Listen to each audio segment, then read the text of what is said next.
پورے مدینے میں اس کی کوئی نہیں سنتا، میں بھی نہ سنوں تو وہ کس کو سنائے گی؟ اگر میں بھی نہ سنوں تو وہ کس کو سنائے گی؟ یہ میرے مصطفیٰ کریم صلی اللہ تعالی علیہ وسلم کے دربار عالی جاہ کی وہ بلند اخلاق کریمانہ کی ایک مثال ہے، جس کو خود میرے آقا نے فرمایا بعثت لأتمم مکارم الاخلاق۔ عزیزان گرام وقار، لوگوں کے آج حالات ایسے ہیں کہ اچھے لوگوں کے ساتھ اخلاق الگ دکھائے جاتے ہیں، چھوٹے لوگوں کے ساتھ اخلاق الگ دکھائے جاتے ہیں۔ سٹیٹس کا آدمی ہو تو اس کے ساتھ ملنے کے طریقے الگ ہیں، اور غریب کوئی آ جائے، فقیر کوئی آ جائے تو اس سے ملنے کا انداز الگ ہو جائے۔ یہ نہ ہو، یہ ہم سب کے لیے نصیحت ہے۔ اسی ممبئی کی سرزمین پر میں آپ کو بتاؤں، ایک ماہم شریف میں بزرگ حاجی صاحب ہوا کرتے تھے، آج سے تقریباً 10-12 سال پہلے کی۔ وہ کئی لوگوں سے ایک سوال کرتے تھے پکڑ پکڑ کر کے کہ میرا ایک سوال ہے، آپ جواب دیں گے، میرا ایک سوال ہے۔ کئی علماء سے انہوں نے پوچھا، مجھ سے بھی انہوں نے، جب میں نیا تھا مصر سے پڑھ کر کے آیا تھا، میرے پاس آ کر کہا کافی سالوں سے میرے ذہن میں ایک سوال ہوتا ہے، میں آپ سے بھی پوچھنا چاہتا ہوں۔ کہا بتائیے کیا ہے؟ کہا میں حضور سرکار مجاہد ملت رحمت اللہ علیہ کا مرید ہوں۔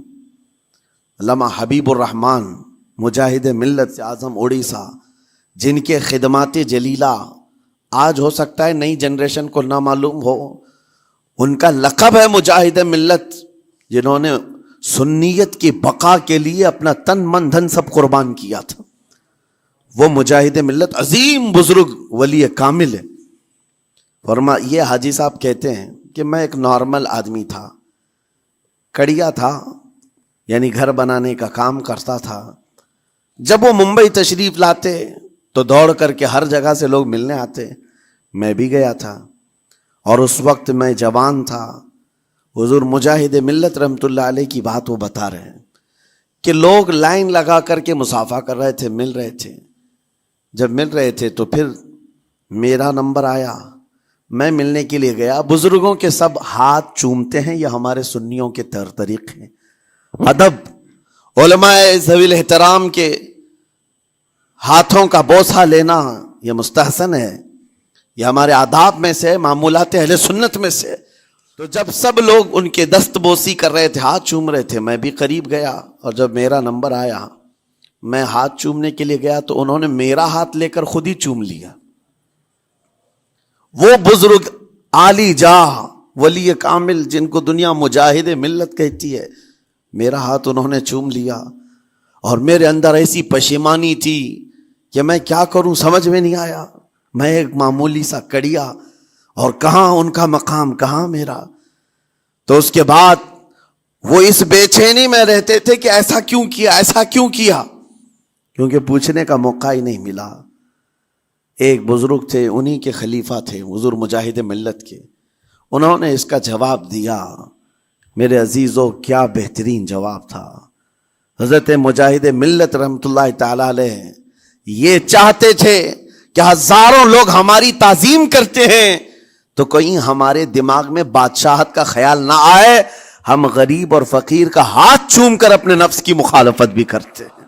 اخلاق کریمانہ دکھانے کے لیے سٹیٹس والوں کے ساتھ ہی نہیں، غربا فقراء کے ساتھ بھی وہ اخلاق ہوں۔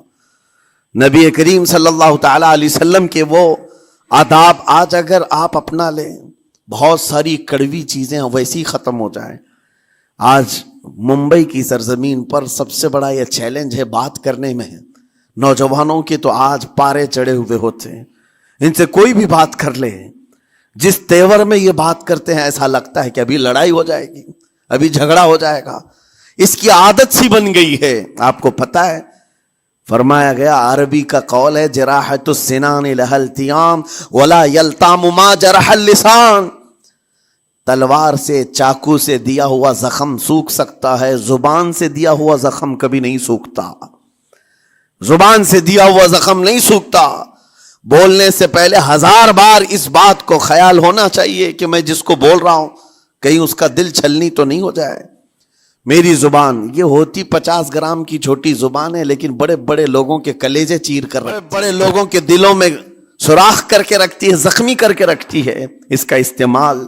اسی لیے روایت میں ملتا ہے کہ جب انسان صبح کرتا ہے تو سارے اعضاء، ہاتھ پیر آنکھ کان ناک، سارے اعضاء سب سے پہلے زبان سے یہ عرض کرتے ہیں، اس کی پناہ مانگتے ہیں، کہتے ہیں آج تو صحیح سلامت رہے گی تو ہم سب صحیح سلامت رہیں گے، اور اگر تو پھسل گئی تو عذاب ہم پر بھی ہوگا۔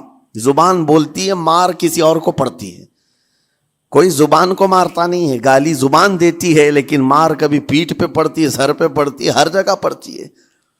تو یہ زبان، نبی کریم صلی اللہ تعالی علیہ وسلم نے ارشاد فرمایا، من یضمن لی ما بین لحیتیہ وما بین، حضور پاک صلی اللہ تعالی علیہ وسلم فرماتے ہیں جس نے دو چیزوں کی ضمانت مجھے دے دی، حفاظت کی، میں اسے اضمن لہ الجنہ، میں اس کو جنت میں لے جانے کی ضمانت۔ دو چیزیں کیا ہیں؟ حضور فرماتے ہیں ایک دو جبڑوں کے بیچ میں جو موجود زبان ہے اس کی حفاظت کر لے، اور دو رانوں کے بیچ میں جو شرمگاہ ہے اس کی حفاظت کر لے، یہ دو چیزیں جس نے بچا لیا میں اس کو جنت میں لے جانے کی ذمہ داری دیتا ہوں، ضمانت دیتا ہوں۔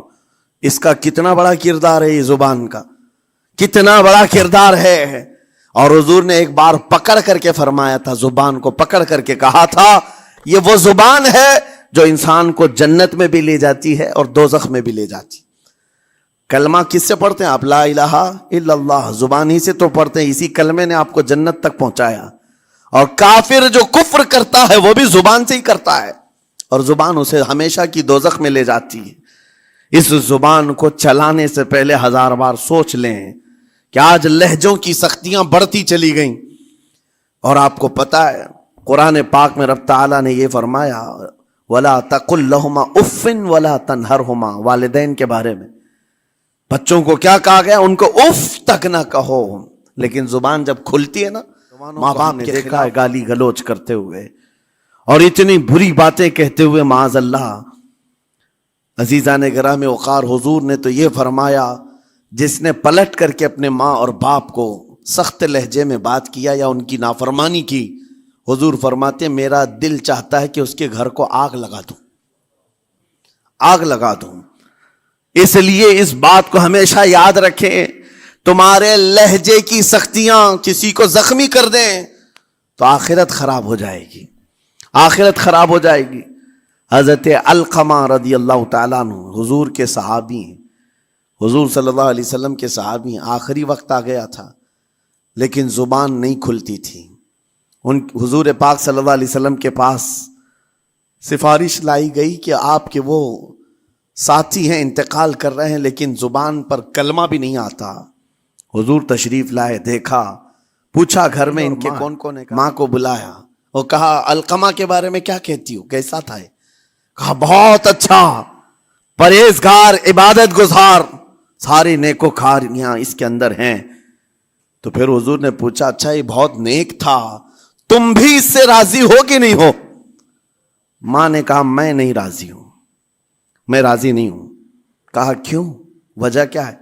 کہا یا رسول اللہ میرا اکلوتا بیٹا، میرا تنہا بیٹا تھا، بڑی محبتوں کے ساتھ اس کو پالا تھا، اور جب میں نے اس کی شادی کی اپنی بیوی کو لایا، اور جب بیوی گھر پر آ گئی تو میری بات کو ہلکے میں لیتا، اپنی بیوی کی بات کو فوقیت دیتا، ترجیح دیتا، اور اس وقت غالباً یہ باتیں تھی کہ زبان سے نکلا ہوگا، جو بیوی کی حمایت میں تھی، ماں کو تکلیف پہنچ گئی۔ کہا میرا دل گوارا نہیں کرتا، میں اس سے راضی نہیں ہوں، باقی وہ بہت نیک بندہ ہے، بہت اچھا ہے۔ حضور نے فرمایا دیکھو زندگی کے آخری پڑاؤ پر آ چکا ہے، روح نکلنے کو ہے، معاف کر دو۔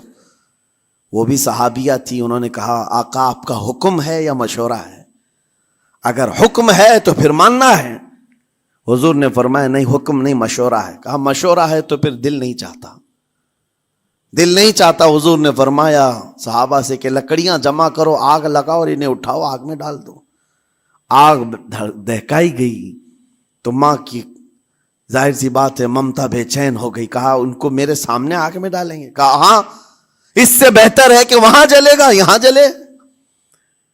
وہ ماں کہتی آقا آپ گواہ ہو جائیں، میں اپنے بیٹے کو معاف کرتی ہوں۔ ادھر معاف کیا، ان کی زبان